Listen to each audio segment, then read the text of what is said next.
បាទសួស្តីបងប្អូនថ្ងៃនេះយើងមាន party walk 310ក្របដែលភ្ញៀវគាត់មានបញ្ហាទៅលើថ្មហើយនឹងឧបលើអានេះដោយសារតែគាត់ខូចថ្មហើយគាត់ព្យាយាមដោតស្ដាប់ហើយគាត់ព្យាយាមបើកសំឡេងអស់កប់សំឡេងអញ្ចឹងវាធ្វើឲ្យមានបញ្ហាខូចថ្មហើយទៅដល់ឧបលើផងដែរហើយប្រភេទបាសទាំង3នេះគឺចង់បញ្ជាក់ជូនបងប្អូនបន្តិចដោយសារតែបងប្អូនខ្លះគាត់បានយកមកធ្វើអញ្ចឹងទៅគាត់ពេលមុននឹងមិនទាន់យកមកធ្វើគាត់អត់ចាប់អារម្មណ៍ទេដូចប្រភេទបាសមួយនេះអញ្ចឹងពេលដែលយកមកអញ្ចឹងជួនកាលទៅភ្លើងខ្លះកន្លែងខ្លះចំណុចខ្លះភ្លឺ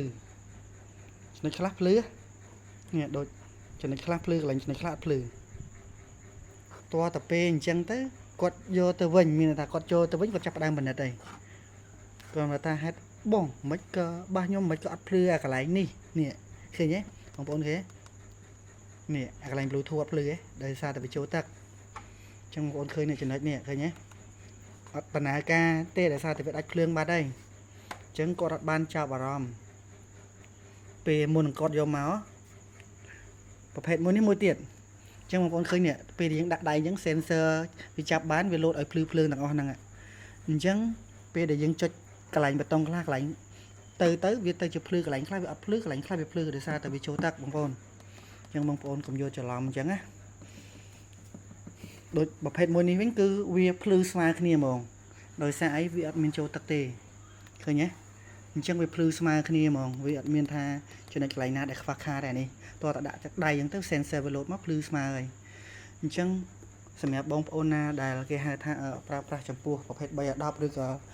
មិនថា310ទេមិនថាឲ្យតែបាសមានបេតុងលើអញ្ចឹងពេលដែលយើងប្រើប្រាស់យើងកុំព្យាយាមដាក់កែវទឹកនៅលើបាសប្រភេទពួកហ្នឹងពេលខ្លះវាអាចជ្រាបមានថាយើងដាក់អញ្ចឹងទៅវាដក់ជ្រាបចូលតាមរុនចំណុចកន្លែងណាអីអញ្ចឹងទៅវាទៅជាអ្នកឃើញអត់ភ្លឺភ្លើងអញ្ចឹងណា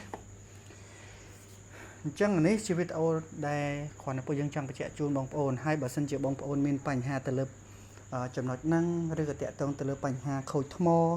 ឬក៏អូប៉ូឡាបងប្អូនអាចតាក់ទងយកមកបដូរកន្លែងពួកយើងបានព្រោះកន្លែងពួកយើងចំពោះការបដូរថ្មប្រភេទ310ហ្នឹងគឺយើងមានធានាជូនបងប្អូនទៅដល់មួយខែអានេះដោយសារតែខ្ញុំដាក់បាំងអញ្ចឹងចង់ឲ្យបងប្អូនឃើ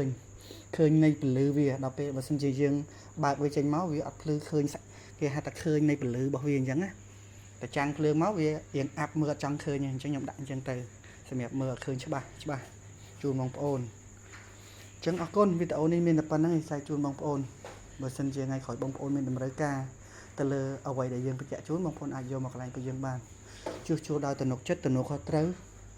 នឹងការធានាច្បាស់លាស់ជូនបងប្អូនបាទអរគុណច្រើនជម្រាបលា